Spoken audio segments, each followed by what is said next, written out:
Hi, Connie. How are you? Good morning. Good morning. Can you hear me all right? Yes, I can hear you. Hooray! Great. Can you see me? I can. Oh, good, good. Now, finally, we meet up, and welcome to the National Critics' Choice. I We will wish to thank you for coming to Singapore, and I hope you had a great time. Oh, I had a wonderful time. I love Singapore. No, no problem.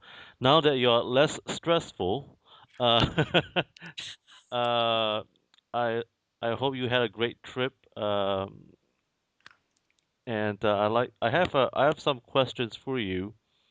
And before we begin, the questions that I'm going to ask will basically be based on the issue of creative thinking, and also of course the two books that you are writing, they've already been published, right? No, no, I'm in the process of writing them.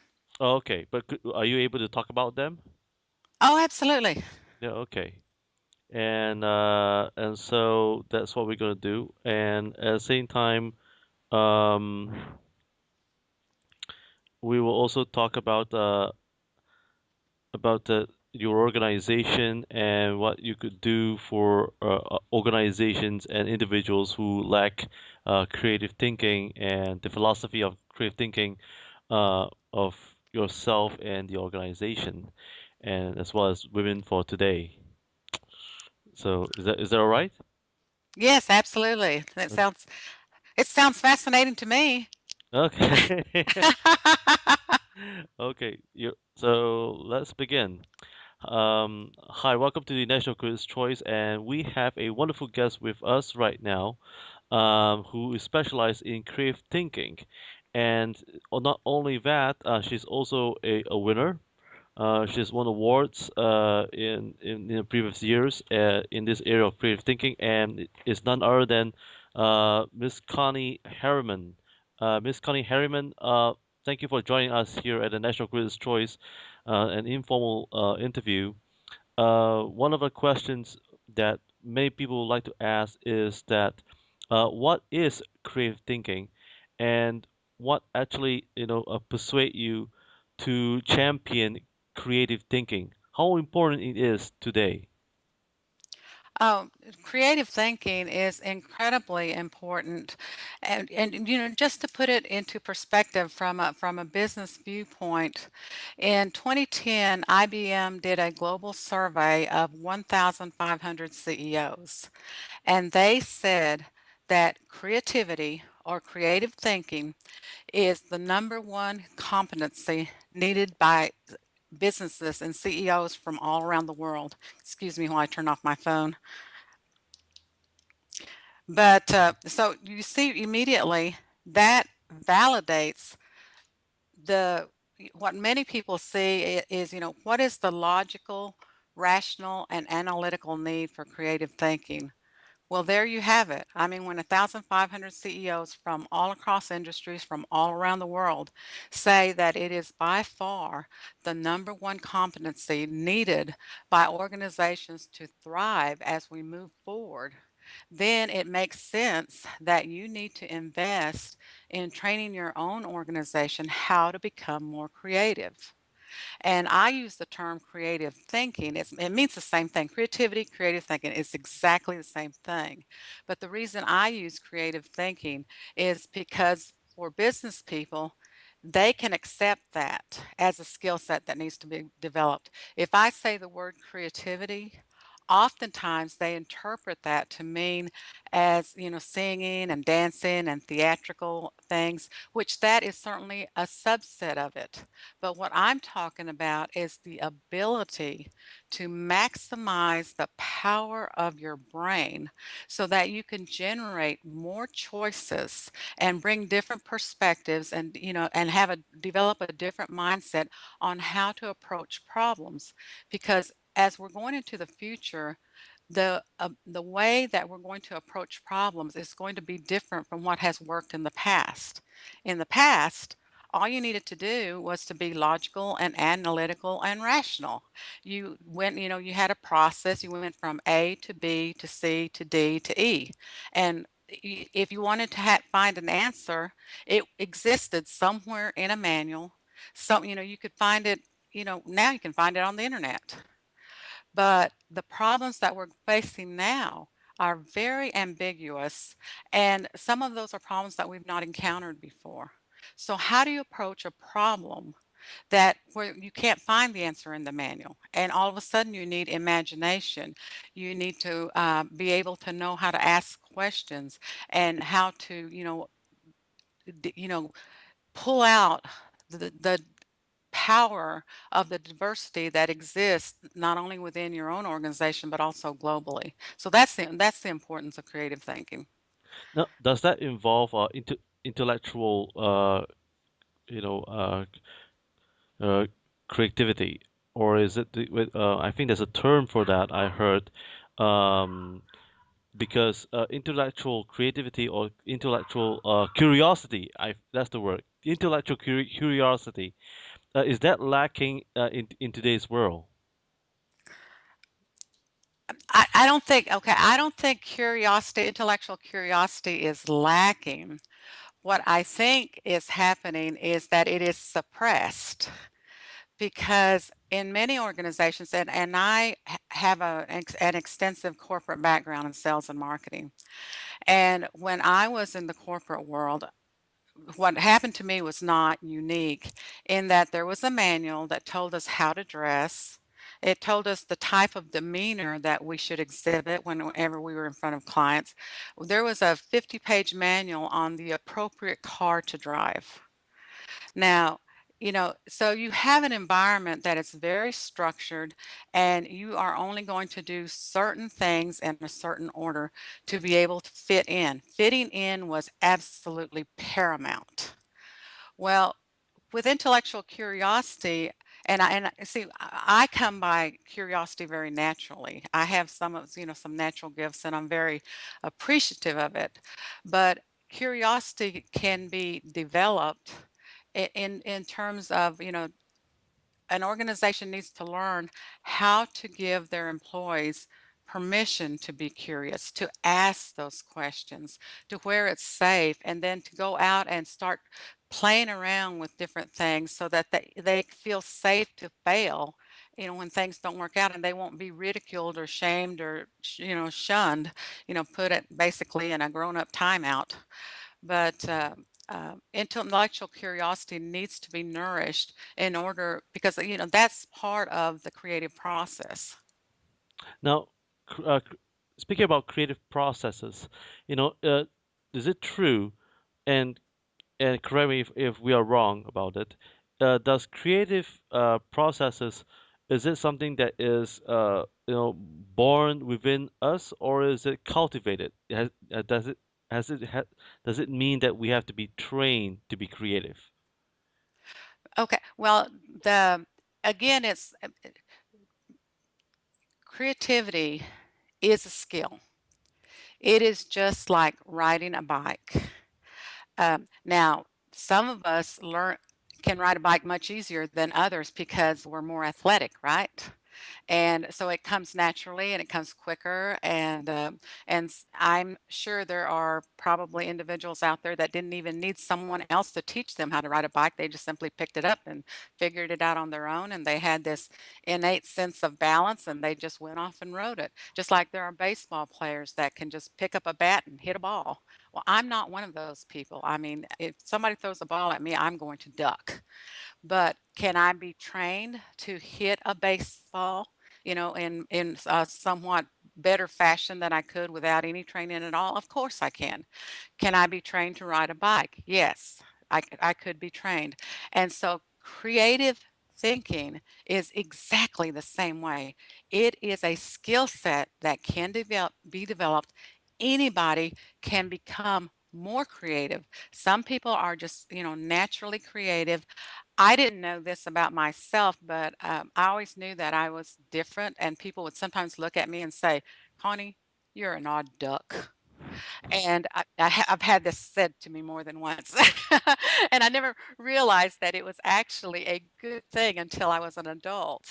But it was because I naturally, because of the gifts that I had, saw the world differently and I brought a different perspective, partly because of my upbringing and my own early experiences, but also because there's just something going on in my brain that said, every time I sit down at a meeting and I'm at a conference table and there's essentially some marketing strategy or something being presented, I would say, well, wait a minute. I see this differently. And then I would explain how I saw it. And then others would be persuaded to see it my way, but they hadn't thought of that before. So, can creative thinking be taught? Absolutely. There are many tools and techniques and processes that are available to train individuals and entire organizations on how to become more creative. Amazing. Now tell me, what's the difference between the man and the woman? I mean, a lot of people have said that the woman's brain is different from a man's brain. Uh, I would like to get some clarification in this. Are men and women equal in creative thinking?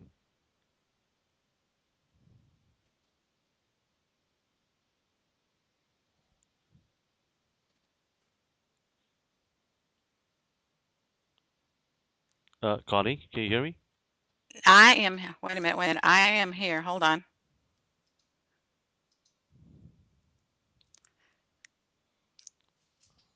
Uh, Yeah. Robin, can you hear me? Yes, I can hear you.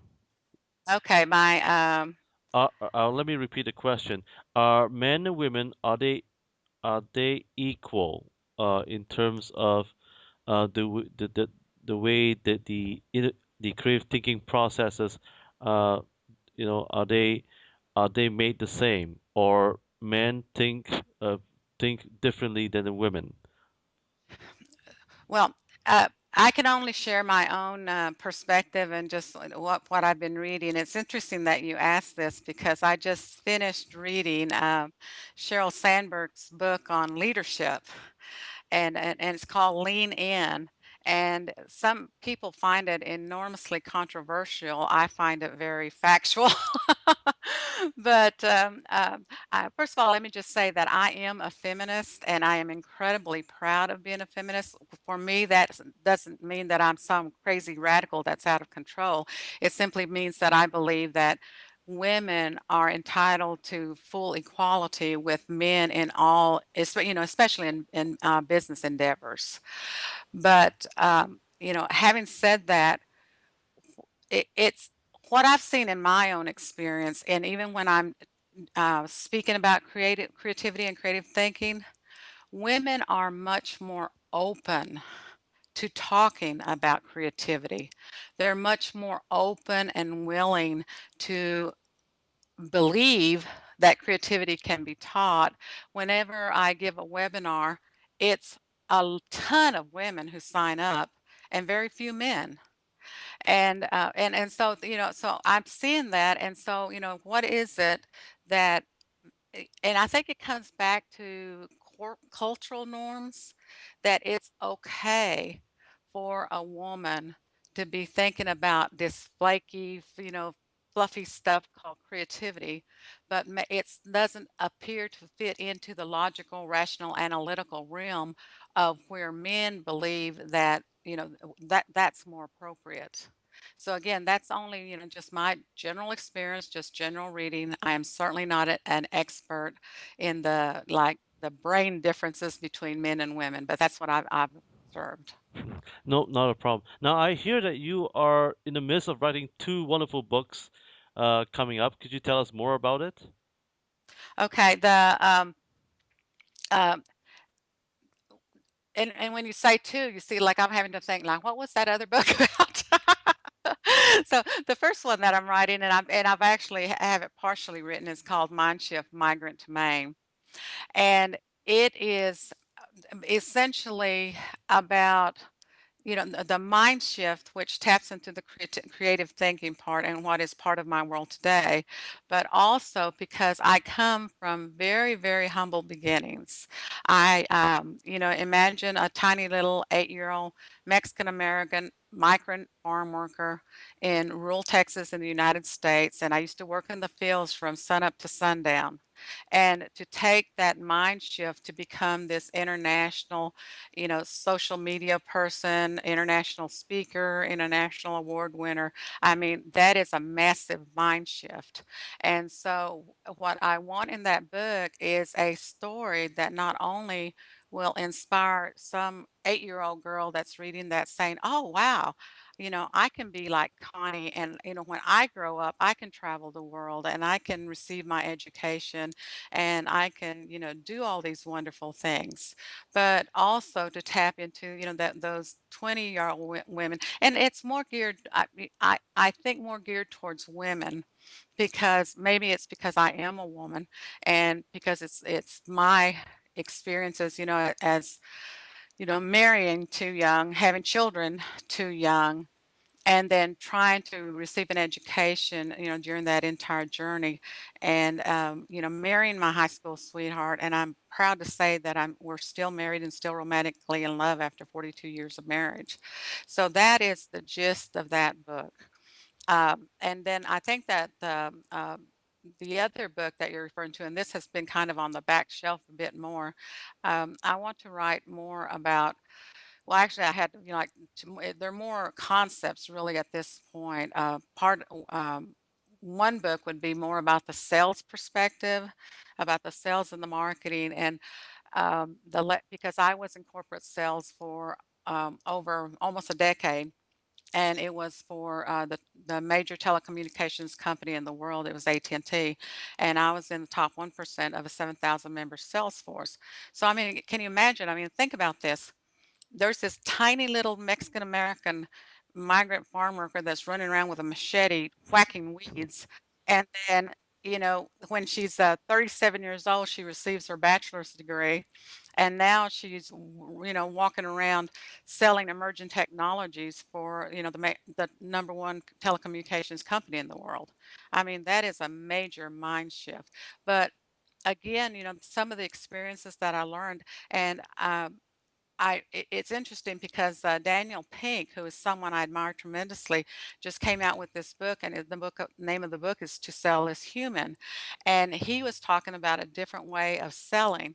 Well, that was my approach that I used, but again, I knew I was selling in a different kind of way, which was more relationship management versus just, like, I'm going to fool you and I'm going to convince you to buy something you don't really need, and I'm going to overcharge you because you don't have enough information.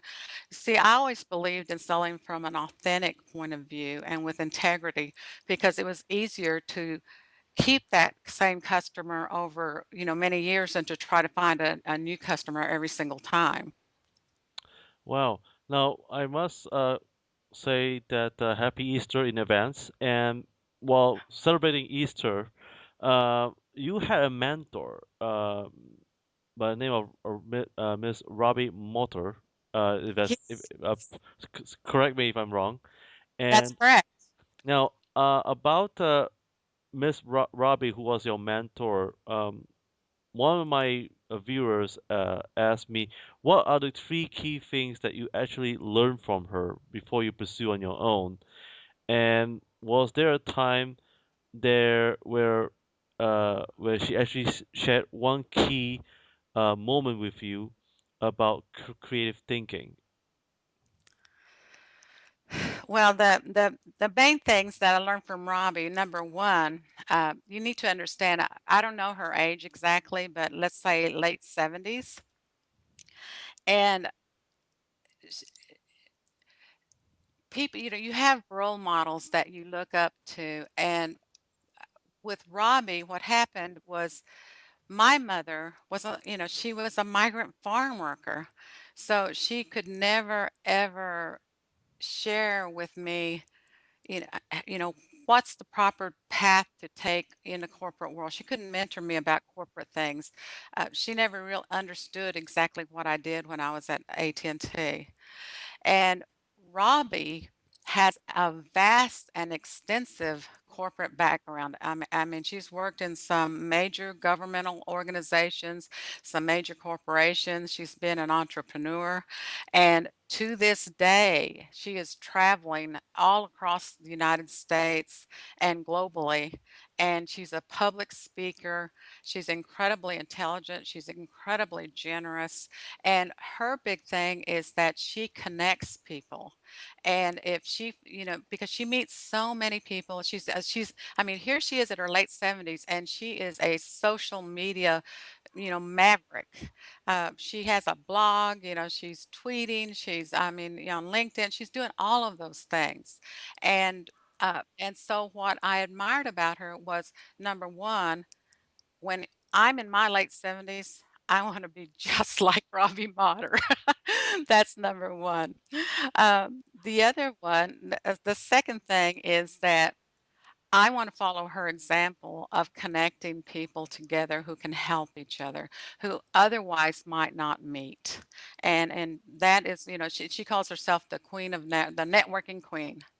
And I think that that is, so generous, and it's so valuable to everyone.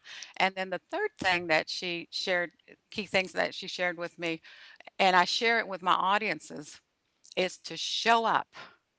And Oh, what does this mean? That means even when you're afraid to enter a room, even when you're afraid to go fly to Singapore, say, and I wasn't afraid to fly to Singapore, but say, let's pretend that you were. Um, but I have been afraid to go to an event where I knew there would be 1,200 men and there might be a few women. And I walked in and I saw a wall of white men, older men, and I was scared. I mean, I had a moment of I was a bit taken aback, and I could hear Robbie's voice in my ear. Show up, just show up. And I walked in, and it was great. Made some incredible contacts. There were about 20 women in that sea of men. But, because I had the courage, because I had that little voice in my ear, I showed up anyway. And I don't think that I don't need a lot of mentoring because I'm pretty self-assured and confident. And so for me to find someone who can actually mentor me is really magnificent. And Robbie Motter fits that bill perfectly. now speaking about fitting the bill, you had been very successful and had a great career over at AT&T. Um, could you give three key advice to women around the world, you know, on how you actually survive and succeed, uh, you know, uh, you know, in the corporate life, and what does it take to succeed? Because many women are wondering, I'm tired and I'm facing a huge challenge among men, and I'm running out of ideas, and I'm also having some and they also face some depression. I have one question. I'm having a depression right now. What should I do? Oh, well, until that, first of all, survive is your word, not mine. I would say thrived. And let me give just a tiny bit of background. Uh, I grew up with 8 brothers, and I was number 4 out of that. I had older brothers and 5 younger brothers, and I didn't realize it until I entered the corporate world. But growing up in the rough and tumble world of 8 boys prepared me for the corporate life. And part of it was, and I'm talking about the person who's a bit depressed, because I know it's very challenging. Women, we tend to want to ask for permission to speak up. What I mean, we want to, if there's a conference room table discussion going on, we'll raise our hand and, say, please, hello, would you look at me, give me permission to speak. Guys don't do that. They just jump in and they just say whatever they want whenever they want, and they don't care whether it sounds smart or not. And women, and I think that what my brothers taught me was to just jump in there and speak up. And you have to sit at the table. You can't sit, whenever you go into a room, you can't be sitting next to the wall. I don't care what your position is. Sit at the table. And then the other thing is that you have to speak up. You have to, anytime, there's something presented and you're thinking, well, I'm not so sure about that. Well, say that. I'm not so sure that's such a great idea because da da da da da. They'll just sit there thinking, oh, I'm not so sure it's such a good idea. And then some guy jumps in and says, I'm not so sure that's a good idea because I don't know, it just doesn't feel right. Well, that wasn't very substantial, but now they think he's smart. And you're dumb because you're not speaking up. If you're quiet, people just think you're dumb. So, I think that, perception is key. Of course, you have to be professional and you have to be polite, but I think women are too polite. Um, I think that, let me think about like three key things that, one, okay, so one would be to speak up, you know, the other would be to always sit at the table. And then the last thing would be, I think, visibility. Visibility, because if I am doing an outstanding job and nobody knows about it, then it really doesn't matter. Because if somebody else is doing a less than outstanding job, but they're the ones that give a presentation to the executive leadership, whenever the executive leadership says, "Oh, we need to have someone to send to this really plum, wonderful assignment that's global, VP or other, who can we send?" They're going to remember the person that gave a presentation to them. They're not going to remember that person that's back in the back office that's working 80 hours a week and making being a top sales performer. They're going to pick the person they can see. So it's visibility. And so you need to tap into those middle managers, whether it's your branch manager or, as high level as you can, and let them know, hey, the next, what's your latest project that you're working on? I want to be, I want to work with you on that and I want to present. Anytime you have a chance to present, jump at it because and develop your speaking skills. That way you're a good presenter. Mhm. Well, what's the next trends that we are seeing right now for the next generation of women?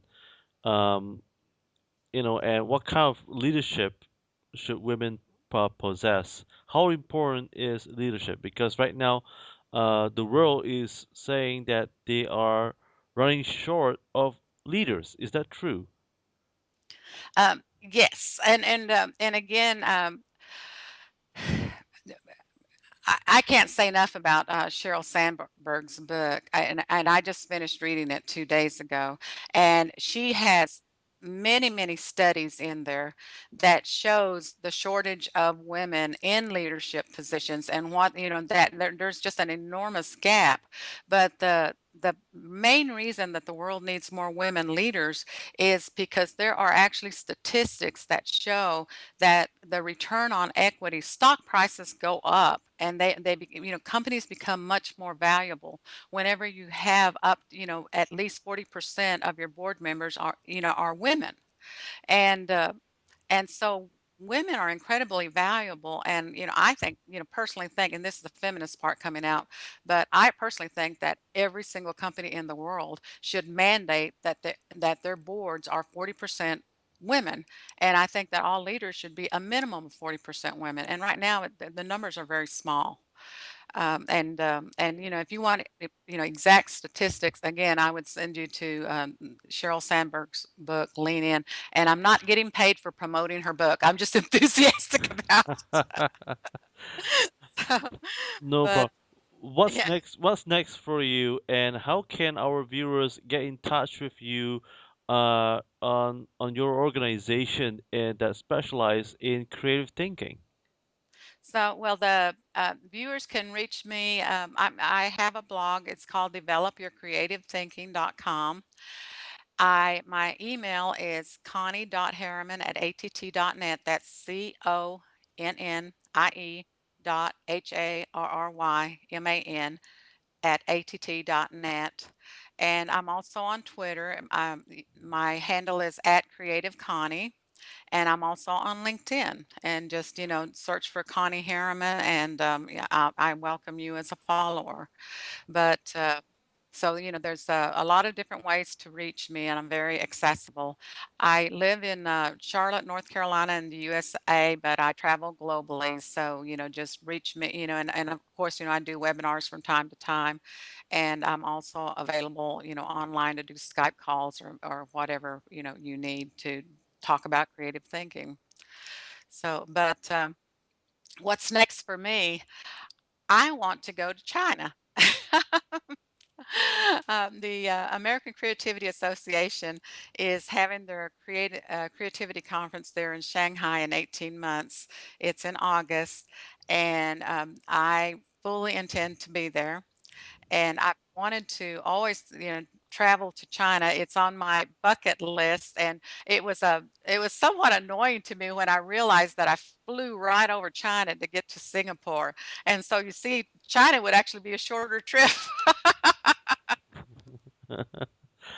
Not a problem at all, and we hope to see you again soon, uh, very shortly when you do come to China and do stop by in Singapore.